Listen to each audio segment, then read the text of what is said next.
Hello and welcome to Do It Yourself channel. Today I will show you how to change keys to shortcut to our talkback function in Samsung Galaxy S22.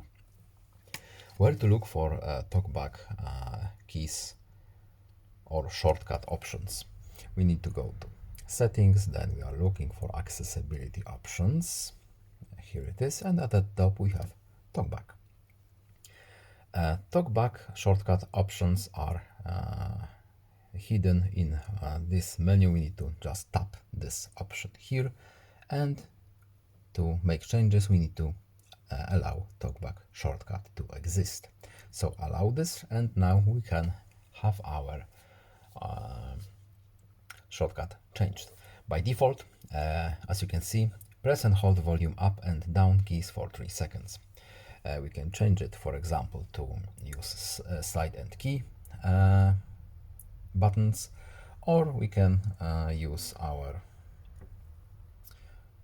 as you can see here, accessibility button at the bottom right, or we can have every option enabled.